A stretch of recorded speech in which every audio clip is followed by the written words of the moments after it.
ક્લાસમાં ફરી હાર્દિક સ્વાગત કરું છું। તો આજે આપણે ધોરણ 7 સામાજિક વિજ્ઞાનનો પાઠ ચોથો જોવાનો છે, જે બધાને બહુ જ કોમેન્ટ આવેલી હતી કે ફટાફટ નાખો, તેના માટે આપણે જલ્દી લાવી રહ્યા છીએ। તો ચાલો પાઠ 4 નું સોલ્યુશન કરવાનું છે, તો ફટાફટ આપણી ચેનલને લાઈક એન્ડ સબસ્ક્રાઇબ કરવાનું ભૂલતા નહીં। ચાલો પાઠ 4 એમાં મધ્યયુગીન સ્થાપત્યો, શહેરો, વેપારી અને કારીગરો વિશે આપણે જાણકારી મેળવવાની છે। તો નીચેના વિકલ્પનું સોલ્યુશન જોઈએ આપણે। દિલ્હી સલ્તનતના સમયગાળામાં મસ્જિદ, મકબરા અને રોજા એમ 3 સ્થાપત્યોની ખાલી જગ્યા શૈલી પ્રમુખ હતી, તો કે આરબ। પછી કોણાર્કના સૂર્ય મંદિરમાં ખાલી જગ્યા વિશાળ પૈડા છે, તો કે 12। મુંબઈ એલિફન્ટાની ગુફામાં, તો તાંજોરમાં શું આવેલું, તો રાજરાજેશ્વર મંદિર। આગ્રામાં શું છે, તો કે આરામબાગ અને કાશ્મીરમાં નિશાંતબાગ। પછી છે ભારતનું કયું સ્થાપત્ય વિશ્વની 7 અજાયબીઓમાં સ્થાન પામે છે, તો કે તાજમહલ। પછી છે તાજમહલ તો આગ્રા, તો લાલ કિલ્લો તો દિલ્હી। પછી છે સોમનાથના નવા મંદિરનું નિર્માણ ઈસવીસન ખાલી જગ્યામાં થયું, તો કે 1951માં। ઉપરકોટનો કિલ્લો ખાલી જગ્યા શહેરમાં છે, જૂનાગઢમાં। પછી છે મોઢેરાના સૂર્ય મંદિર ખાલી જગ્યા જિલ્લામાં આવેલું છે, તો કે મહેસાણા। રાણીની વાવ ખાલી જગ્યામાં આવેલી, પાટણમાં। વર્લ્ડ હેરિટેજ સાઇટનો દરજ્જો પ્રાપ્ત કરે સ્થાપત્ય, તો કે રાણીની વાવ। પછી બારીઓમાં વિશિષ્ટ પ્રકારની જાળીઓની કોતરણી ધરાવનાર, તો સીધી સૈયદની જાળી। પછી છે ભવાઈ, લેખન અને ભજવવાનું શ્રેય ખાલી જગ્યાને મળે છે, તો અસાઈ ઠાકર। ખાલી જગ્યાના પટોળા વિશ્વવિખ્યાત છે, તો કે પાટણના। પછી મધ્યયુગમાં શહેરીકરણનું ચરમ બિંદુ દર્શાવતું શહેર, તો દિલ્હી। હવે છે એની નીચે આપેલી છે ખાલી જગ્યા ભદ્રનો કિલ્લો, તો ખાલી જગ્યામાં આવેલો, તો કે અમદાવાદ। કુંભલગઢનો દુર્ગ ખાલી જગ્યાએ બનાવડાવ્યો હતો, કે રાણા કુંભાનો। દક્ષિણ ભારતમાં મંદિરના પ્રવેશ દ્વારને ખાલી જગ્યા કહે છે, તો ગોપુરમ। ખાલી જગ્યા સ્થાપત્ય કલાનો વિશેષ નમૂનો હુમાયુના મકબરામાં દેખાય છે, તો કે મુગલ। તાજમહલ, સફેદ આરસ, લાલ કિલ્લો તો લાલ પથ્થર। શીખ સંપ્રદાયનું સુવર્ણ મંદિર ક્યાં આવેલું, તો કે અમૃતસરમાં। સૂર્ય મંદિર તો મોઢેરા। સોમનાથનું મંદિર પ્રભાસ, પાટણ। સોમનાથ ખાલી જગ્યા જ્યોતિર્લિંગમાંનું એક છે, તો કે 12। રાણીની વાવ ખાલી જગ્યા માળની છે, 7। જૂનાગઢમાં શું છે, અડીગડીની વાવ, તો પાટણમાં રાણીની વાવ। પાટણમાં રાણીની વાવ, તો સિદ્ધપુરમાં રુદ્રમહાલય। ખાલી જગ્યાના નેતૃત્વમાં આગ્રામાં ચિત્રશાળાની સ્થાપના કરવામાં આવી હતી, આકારીઝા। પછી છે છબી ચિત્રો, તો અકબર। વિશિષ્ટ તહેવારો અને પ્રસંગોના ચિત્રોમાં શું આવશે, જહાંગીર। ક્વાલીની શોધ ખાલી જગ્યાએ કરી હતી, અમીર ખુસરો। સારંગદેવ, દેવગીરી તો હરિપાલ દેવ તો ગુજરાત। સારંગદેવે ખાલી જગ્યા, જ્યારે હરિપાલ દેવે ખાલી જગ્યા ગ્રંથ લખ્યા હતા, સંગીત રત્નાકર અને સંગીત સુધાકર। ભવાઈ, લેખન અને ભજવવાનું શ્રેય ખાલી જગ્યાને મળે છે, તો અસાઈ ઠાકર। ગરબો શબ્દ પરથી ખાલી જગ્યા ઉતરી આવે, ગરબો। કચ્છના ખાલી જગ્યા અને ખાલી જગ્યા વિસ્તારમાં કચ્છી સ્ત્રીઓ દ્વારા તૈયાર થયેલ ભરત ગૂંથણીનું માંગ વિશ્વભરમાં છે, તો બન્ની અને ખદી। દક્ષિણ ભારતમાં ખાલી જગ્યા ઉત્તર ભારત અને દક્ષિણ ભારતને જોડતું શહેર બન્યું, તો દેવગીરી કૌંસમાં દૌલતાબાદ। પછી ખરા ખોટા છે, હૈસલેશ્વરનું મંદિર 15મી સદીમાં બન્યું હતું, તો કે ખોટું। મધ્યયુગના મંદિરોને પ્રદક્ષિણા પંથ હોતો નથી, તો કે ખોટું। પછી છે ત્રીજું, તાંજોરના રાજરાજેશ્વર મંદિર કરતા પણ ઊંચા મંદિરો તે સમયે હતા, ખોટું। શેરશાહે સસારામનો મકબરો પ્રખ્યાત છે, સાચું। મયુરાસન અકબરે બનાવડાવ્યું હતું, ખોટું। રાજરાજેશ્વર મંદિર શીખ સંપ્રદાયનું શ્રેષ્ઠતમ સ્થાપત્ય છે, ખોટું। સોમનાથનું વિશ્વ પ્રખ્યાત મંદિર હાલમાં જૂનાગઢ જિલ્લામાં છે, ખોટું। સોમનાથ શૈવ પંથનું પુરાતન અને મહત્વનું કેન્દ્ર હતું, સાચું। ઉપરકોટના મૂળ નામ ઇલ્વા દુર્ગ હતું, ખોટું। રાણીની વાવ સોલંકી યુગ દરમિયાન બંધાયેલી હતી, તો કે સાચું। સલ્તનતના કાળમાં ગુજરાતની રાજધાની પાટણ હતી, સાચું। દુનિયામાં એક જ જગ્યાએ પહાડ પર સૌથી વધારે મંદિર હોય તેવું સ્થળ એટલે પાવાપુરી, ખોટું। ગુજરાતમાં કચ્છ અને કાઠિયાવાડીમાં પાળિયાઓની પરંપરા આજે પણ જીવિત છે, સાચું। ભારતમાં ચિત્રકલાનો વિકાસ અકબરના સમયથી જ જોવા મળે છે, ખોટું। સલ્તનતના કાળમાં ખ્યાલ પદ્ધતિને બદલે ધ્રુપદનો ઉપયોગ સંગીતમાં શરૂ થયો, ખોટું. પછી છે ઇસ્લામિક સૂફી સંગીતમાં કવાલીનો સમાવેશ થાય છે. સાચું. ગુજરાતના લોકનૃત્યમાં ભવાઈનો સમાવેશ થાય. સાચું. 16મી સદીમાં સુરત ભારતનું મહત્વનું સાંસ્કૃતિક કેન્દ્ર હતું. ખોટું. હવે છે એમાં મને ઓળખો. હું અકબરના સમયનો શાસ્ત્રીય ગાન સાથે સંકળાયેલ સૌથી મહાન કલાકાર હતો તો તાનસેન. મેં સંગીતના ધ્રુવ પદને બદલે ખ્યાલ પદ્ધતિ દાખલ કરી. અમીર ખુસરો.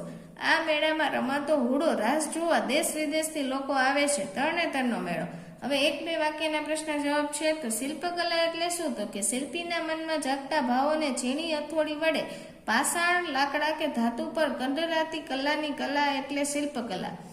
સ્થાપત્ય એટલે શું? તો કે સ્થાપત્ય એટલે શિલ્પશાસ્ત્ર જેનો સરળ અર્થ બાંધકામ એવો થાય છે.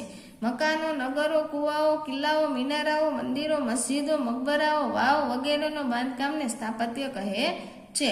દિલ્હીના મુખ્ય સ્થાપત્યો જણાવો. તો કે દિલ્હીના સ્થાપત્યોમાં જામા મસ્જિદ, કુતુબ મિનાર, હોજે-એ-આમ, હોજે-એ-ખાસ, રંગ મહેલ, લાલ કિલ્લો મુખ્ય છે.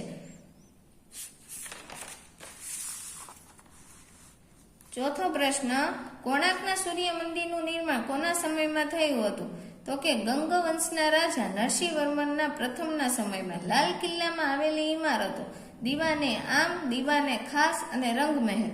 સોલંકી કાલીન સ્થાપત્યોના કયા મંદિરોનો સમાવેશ થાય છે? તો કે સોમનાથના મંદિરના જીર્ણોદ્વાર, મોઢેરાના સૂર્ય મંદિરનો સમાવેશ. 11મી સદીમાં સોમનાથના મંદિરનો જીર્ણોદ્વાર કોણે કરાવ્યો હતો? તો કે સોલંકી શાસન ભીમદેવે કરાવ્યો હતો. જૂનાગઢ શાસન દ્વારા ઉપરકોટના કિલ્લામાં પાણીની સુવિધા કેવી રીતે પૂરી પાડવામાં આવી હતી?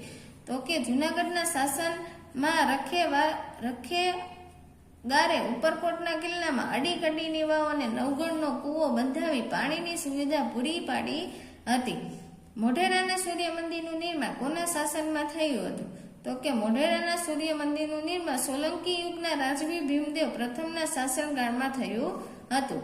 રાણીની વાવનું બાંધકામ કોણે કરાવેલું હતું? તો કે ભીમદેવ પ્રથમની રાણી ઉદયમતીએ ભીમદેવના મૃત્યુ બાદ કરાવ્યું હતું.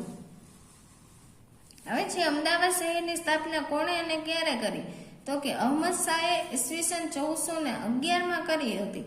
પાલીતાણાના શત્રુંજય ડુંગર પર જૈન મંદિરો આવેલા છે તેનું નિર્માણ કોણે કરાવ્યું હતું? તો કે ડુંગર જૈન મંદિરો પર આવેલું નિર્માણ જૈન મુનિ પાદલિપ્ત સૂર્યે કરાવ્યું હતું. જૈનોના મહાન તીર્થધામ જણાવો. પાવાપુરી, સમ્મેત શિખર તો પાલીતાણા. ગુજરાતના પાળિયાના શ્રેષ્ઠ ઉદાહરણો જણાવો. જામનગર પાસે ભૂચર મોરીનો સૂરજ, કુંવરબાનો પાળિયો અને સોમનાથ મંદિર પાસે હમીરજી ગોહિલનો પાળિયો જાણીતા છે. મુગલ કાળમાં ચિત્રકલા પર કયા ગ્રંથો લખ્યા હતા? ગુલશન ચિત્રાવલી અને હમ્ઝનામા. પછી છે રાજસ્થાનની કઈ ચિત્રશૈલીઓ સુખ વિખ્યાત હતી? તો કે રાજસ્થાનની મેવાડ, જયપુર, મારવાડ અને કોટાની ચિત્રશૈલીઓ સુવિખ્યાત હતી. ચલો હવે 17મો પ્રશ્ન જોશું. કયા લેખક ગરબી માટે પ્રખ્યાત છે? દયારામ. કચ્છ તેની કઈ હસ્તકલા માટે પ્રખ્યાત છે? તો ભરતકામ અને મોતીકામ. ભારતમાં પટોળા ઘણી જગ્યાએ બને છે, તેમ છતાં ગુજરાતના પટોળા માટે પાટણનું નામ કેમ જોડાયેલું છે? તો કે પાટણમાં છેક 11મી-12મી સદીથી વિશિષ્ટ વણાટકામ સાથે સંકળાયેલ પટોળા બનતા હતા. આથી પટોળા સાથે પાટણનું નામ જોડાયેલું છે. મધ્યયુગના સુરતમાં રહેલા વિશ્વવિખ્યાત સોદાગરોના નામ લખો. તો કે વીરજી વોરા, ગોપી મલિક મધ્યયુગના સુરતમાં રહેતા વિશ્વવિખ્યાત સોદાગરો હતા. હવે ટૂંકમાં ઉત્તર છે કોણાર્કનું સૂર્ય મંદિર વિશે નોંધ લખો છે. પૂછાય એવો પ્રશ્ન છે. કોણાર્કનું સૂર્ય મંદિર ઓડિશાના પુરી જિલ્લાના બંગાળના અખાત પાસે આવેલું છે. આ મંદિરનું નિર્માણ 13મી સદીમાં ગંગવંશના રાજા નરસિંહવર્મન પ્રથમના સમયમાં થયું હતું. આ રથ મંદિર 7 અશ્વો વડે ખેંચાતા સૂર્યના રથ જેવું નિર્માણ છે અને 12 વિશાળ પૈડા છે. જો વિકલ્પમાં પણ હતું, એટલે આવું બધું એને ધ્યાનમાં રાખવું. ખાલી જગ્યામાં પણ પૂછાઈ શકે અને વિકલ્પમાં પણ આવી શકે છે. અને આ મંદિરનું નિર્માણ કાળા પથ્થરોમાંથી કરવામાં આવ્યું છે. તેને કાળા પેગોડા તરીકે ઓળખવામાં આવે છે. જો ખાલી જગ્યામાં પણ પૂછી શકે કે કાળા પથ્થરોમાંથી કરવામાં આવી તેને ખાલી જગ્યા તરીકે ઓળખવામાં આવે, તો તમારે કાળા પેગોડા લખવાનું થાય. ચલો, તાજમહેલ વિશે નોંધ લખો. તો એ તો બધા લગભગને આવડતો આ પ્રશ્ન કેદુનો આવે છે, તેના માટે એ પણ પૂછાયો છે, જેથી શીખી લેવો. પછી મુગલ યુગના સ્થાપત્યો જણાવો. કયા કયા છે? તો કે મકબરો, સસારામનો મકબરો, આગ્રાનો કિલ્લો, બુલંદ દરવાજો, ફતેહપુર સિકરીનો કિલ્લો, નિશાદ બાગ, સાલિમબાગ, આરામબાગ, તાજમહલ, લાલ કિલ્લો, દીવાને આમ, દીવાને ખાસ, રંગમહેલ જેવી ઇમારતો છે. કારણ આપો. સોમનાથનું પુરાણ મંદિર આજે માત્ર સ્થાન જોવા મળે છે. તો કે પ્રભાસ પાટણ પાસે આવેલ સોમનાથ શૈવ પંથનું મહત્વનું કેન્દ્ર હતું. સોમનાથ મંદિર એટલું બધું સમૃદ્ધ હતું કે તેમાં રહેલો ખજાનો લૂંટવા વિદેશી આક્રમણો તત્પર રહેતા. સોમનાથની સંપત્તિથી આકર્ષાઈને વિદેશી આક્રમણોએ સોમનાથના મંદિરોને ઘણીવાર લૂંટ્યું હતું અને નુકસાન પણ પહોંચાડ્યું હતું. આથી પુરાણો મંદિરનું અત્યારે માત્ર સ્થાન જ જોવા મળે છે. હવે આપેલું છે ટૂંકમાં નોંધ લખો. રાણીની વાવ, એ પણ લગભગ બધાને આવડતો છે. એમાં તો ખબર જ છે, પાટનગર પાટણમાં આવેલું છે. અને કોને બનાવી? તો કે ભીમદેવ રાણીની ઉદયમતીએ તેમના મૃત્યુ બાદ બનાવેલી હતી.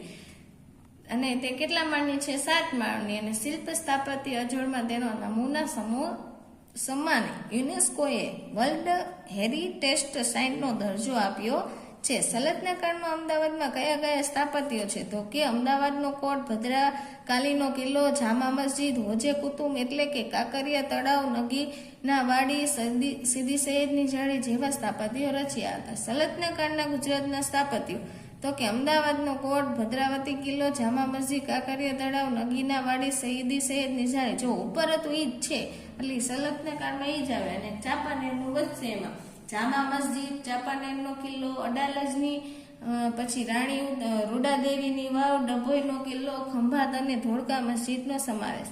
હવે છે સીદી સૈયદની જાળીને સ્થાપત્ય કલાનો ઉત્કૃષ્ટ નમૂનો કેમ ગણવામાં આવે છે? તો કે બારીઓમાંથી વિશિષ્ટ પ્રકારની જાળીઓની કોતરણી છે. કોતરણી અત્યંત બારીક છે. વળી તે પથ્થરમાં નકશી કરીને તૈયાર કરવામાં આવી હોવાથી તે ઉત્કૃષ્ટ નમૂનો છે. હવે છે મુઘલ યુગની ચિત્રકલા વિશે. તો કે ચિત્રકલા વિકાસ જોવા મળે છે. બાબરના સમયમાં હતી. કેના સમયમાં? બાબરના. ચિત્રકલા વિષય પર ગુલશન ચિત્રાવલી હમ્ઝ નામનો ગ્રંથ બન્યા હતા.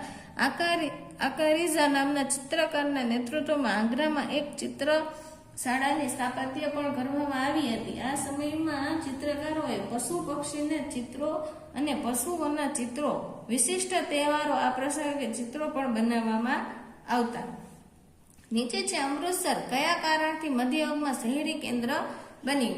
અમૃતસર બારો પ્રશ્ન પણ વધારે પૂછે છે પરીક્ષામાં, જેથી સરખો પાકો કરી લેવો. ઉપર સીદી સૈયદની જાળીવારો છે, પછી આ સલ્તનત કાળ, રાણીની વાવ, એ બધા પ્રશ્ન પૂછાય એવા જ છે.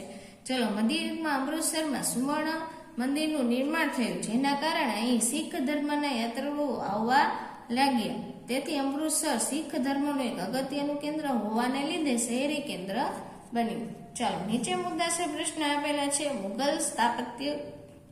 મુઘલ સ્થાપત્યના જેટલું માહિતી હોય ને એટલું બધું તમે ટૂંક નોંધમાં લખી શકો. એકાદા 2 પોઈન્ટ એ રીતે પણ તમે લખી શકો છો, જેથી સરખી ટૂંક નોંધ બાકી કરી લેવી. હવે નીચે છે મોઢેરાનું સૂર્ય મંદિર. જે આપણે સૂર્ય મંદિર વિશે આગળ જાણી ગયા હતા, કેટલા મૂર્તિઓથી જ્યોતિર્લિંગો છે, એવી રીતના એ બધું એમાં લખવાનું છે. એમાં નાના નાના કેટલા મંદિરો છે, 108 ને એ બધું જ છે. જો તો એ ટૂંક નોંધમાં તમારે લખવો ફરજિયાત છે. ત્રીજી ટૂંક નોંધ છે પાળિયા. પાળિયા એટલે શું કહે છે? ગુજરાતી વિશિષ્ટ સ્થાપત્ય તરીકે પાળિયાનો સમાવેશ થાય છે. સામાન્ય રીતે પાળિયા જે તે ગામની પાદરે જોવા મળતા હોય, દરેકને પાળિયા વીર ગાથા સાથે જોડાયેલા છે. એમાં ધર્મ, રાજ્ય, ગામ કે કોઈ રક્ષા માટે યુદ્ધ કરતા મૃત્યુ પામેલા વ્યક્તિની યાદરૂપે પાળિયા યુદ્ધ સ્થળ અથવા મૃત્યુના સ્થળે બાંધવામાં આવે છે. પાળિયાના વર્ષમાં તેની તિથિ પ્રમાણે પૂજા અર્ચના કરવામાં આવે છે. જે જામનગર પાસે ભૂચર મોરીનો સૂરજ, કુંવરબાનો પોળિયો અને સોમનાથ મંદિર પાસે હમીરજી ગોહિલનો પોળિયો જાણીતા છે. હવે છે ગુજરાતના લોકનૃત્ય વિશે, જે મોસ્ટ ટાઈમ પ્રશ્નમાં પૂછાય છે પરીક્ષામાં. તો કે કયા છે લોકનૃત્ય વિશ્વમાં વિખ્યાત છે? એમાં ગરબા, રાસ મુખ્ય છે, જેમાં ભવાઈ, નાટકના પ્રકારો સમાવેશ છે. ભવાઈ લેખન ભજવવાનું શ્રેય અસાય ઠાકરને ફાળે જાય છે. ઝાલાવાડ વિસ્તારમાં પશુપાલકો એક વિશિષ્ટ પ્રકારનો રાસ રમે છે જેને હુડો કહે છે. તે તરણેતરના મેળામાં રમતો હુડો રાસ જોવા દેશ વિદેશના લોકો આવે છે. ગરબો શક્તિની આરાધના અને સ્તુતિ સાથે સંકળાયેલો જે મૂળ ગરબી શબ્દ પરથી ઉતરી આવ્યો છે. દયારામના સમયથી ગરબીનો વિકાસ થયો અને ગુજરાતમાં પુરુષો સ્ત્રીઓ ગરબા ગરબી રાસ દ્વારા નવરાત્રીનો ઉત્સવ પણ ઉજવે છે. પછી છે હમ્પીને કઈ બાબતો દ્વારા હુનર કલા અને વેપાર વાણિજ્યનું કેન્દ્ર ગણી શકાય? તો કે વિદેશી મુસાફરો હમ્પીના હુનર ઉદ્યોગની માહિતી મળે છે. વળી વિજયનગરથી સૂત્રા કાપડ, રેશમી કાપડ વગેરે મસાલા સહિતની ચીજ વસ્તુઓ યુરોપ સુધી જતી હતી. હમ્પી વિજયનગરની રાજધાની હતું અને અહીંથી 3 પ્રકારના સુવર્ણ સિક્કાઓ પણ મળી આવ્યા છે. આ બાબત દ્વારા કહી શકાય કે હમ્પી હુનર અને વેપાર વાણિજ્યનું કેન્દ્ર હતું. ચાલો, નીચે જોડકા આપેલા છે, તમે જોઈને એમાંથી લખી શકો છો. તો આ વિડીયોને આપણે અહીંયા વિરામ આપશું. તો ફટાફટ અમારી ચેનલને લાઈક એન્ડ સબસ્ક્રાઈબ કરવાનું ભૂલતા નહીં અને હાઈપ પણ કરવાનું ભૂલતા નહીં અને તમારા ફ્રેન્ડને પણ શેર કરી દેજો.